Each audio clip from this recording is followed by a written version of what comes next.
People are leaving sales in droves. They're ruining their sales careers without even knowing why. And there's just 4 reasons people ruin their sales careers. There's just 4 things that make people leave the business or just fail or just do terrible at it. And what those are is what I like to refer to as the big ask sales problem. People are leaving because they have a big ask sales problem. What I mean by that is a big ask sales problem is they are just failing in the department of asking.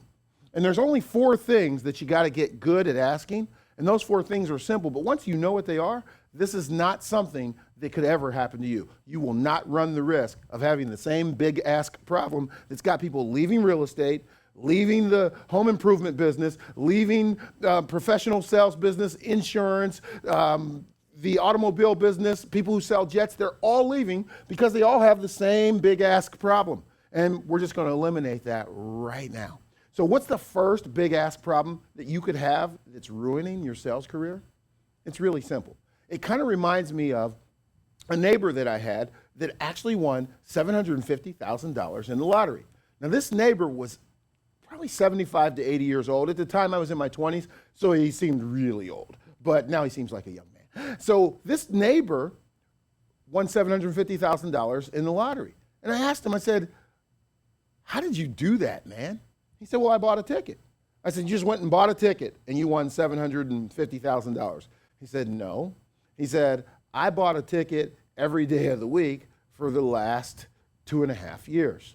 And when he bought those tickets, most of them were losers. At the most, all he ever got was maybe a free ticket or $10 or something like that. And one day he buys this ticket and he scratches off the deal, and lo and behold, he's won $750,000. I said, hey, were you surprised, Earl? And Earl said, no, I wasn't surprised because I'd bought enough of them. I figured it was about time. And you know what? Earl did not have the first big ask problem. And the big ask problem that Earl did not have, that most people who fail in sales do have, is Earl knew that as a successful salesperson that you have to ask enough people.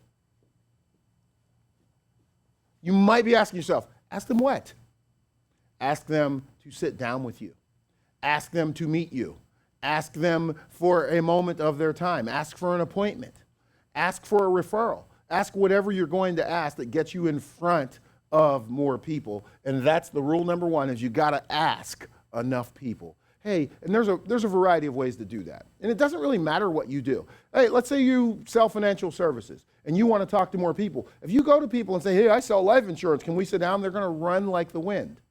And the reason they're going to run like the wind is because they've got a picture in their mind of some guy showing up at their house, sitting down at their dining room table and refusing to leave, holding the whole family hostage while he shows them graphs, charts, and continuously talks about death and dying. Nobody wants that.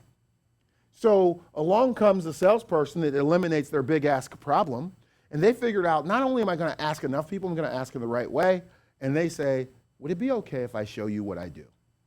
Can I show you what I do for people exactly like you? Would it be okay if I could show you how to become a hero in the eyes of your family, your spouse, and your children?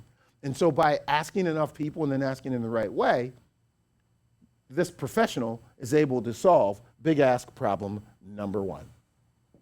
Big ask problem number 2 is you've got the appointment. You're in front of your client or your potential client or prospect, and you've got their attention. You're talking to them. They're enjoying your time together. And then you immediately dive into a presentation and start talking about yourself, your stuff, your product, and all the whiz-bang gadgetry that's available to you. And you know what? You've lost them. So here's what has to happen first before you ever earn the right to give a presentation. You have to ask about them. And the way you do that is you ask what I like to call discovery questions, and you ask them questions that they enjoy answering to start. Now, we call that a broad to narrow technique. I'll share that more in some other video. But what I would like you to do is I would like you to focus on the thing that's going to give you the highest return when it comes to asking about them. Ask them questions about how they will feel in a positive scenario down the road. For instance, What kind of fun things are you all going to do when you retire? What kind of trips do you all have planned for the summer? Hey, can you tell me a little bit about how you guys met in the first place, Mr. and Mrs. Jones? Or if you're talking to a business owner and you do B2B sales, can you tell me a little bit about how you started this business? What was your inspiration? And here's where you're asking a question that the client does not mind asking. And I know you're watching this, you're saying, well, no, but I need their birth date. I need their social security number. I need to see their driver's license number. I hear you. But if you don't want to have a big ask problem, you should ask questions initially that your client or prospect likes to answer. And so what you're going to do is you're going to use a broad to narrow questioning technique where you ask broader questions that clients love to answer. And that's questions about themselves and about things that they might be proud of or happy about. And that's why I like to ask background questions in a way that clients would love to answer. Hey, you know, you mentioned that you drive a Cadillac. You know, not a lot of people could do that. How would somebody like myself get a hold of a Cadillac if I really wanted to aspire to something like that? Do you have any suggestions for me? And that's what I mean by asking the right kinds of questions. And so the third one, once you have enough information and you find out about what they love and what they like and what motivates them, just take good notes while you're asking the questions. The third thing of the big ask problem that salespeople have is they are not asking trust checkers or contact questions. Do you know what I mean? Do you follow me? Does that make sense to you? And those are called contact questions. And contact questions are a great way to eliminate a big ask problem when you're in the middle of your presentation. You're going on about all the great things that your company does and your product does or your service does, and their eyes are glazing over because they're no longer a part of this. You've left them, you've disengaged from them, and they're thinking about what they're going to do tomorrow on the golf course. So the way that you keep them in is by asking contact questions.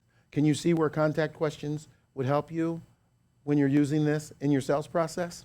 That's a contact question right there. And if you don't know what to say, you can use the simple basics. Do you follow me?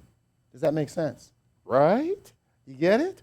And one of the greatest contact questions I ever heard, I heard while sitting through a timeshare presentation, which I did not love. But I sat through it, and I came really close to buying it.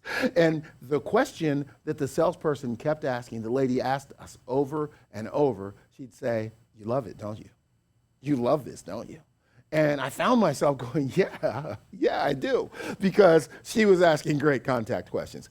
And then if you can solve question or big ask problem 1, 2, and 3, big ask problem number 4 ceases to be a problem for you. And that is simply asking for the order or asking them to become your client, asking them to take the next step with you. And if you want to be a successful salesperson, if you want to do great, if you want to break awards and you want to put more commas and more zeros into your sales success, fix your big ask problem. If you enjoyed learning how to solve the 4 big ask problems that most salespeople are suffering from that ultimately ruin their careers, and you got something out of that works for you, then I think you're really going to enjoy this next video that talks about solving a major hurdle that salespeople are running into. They really don't have to. Watch this next video and you'll see how to apply this in your sales career in a way that's going to make you more money, get you more sales, and make sure that you and your clients are happier.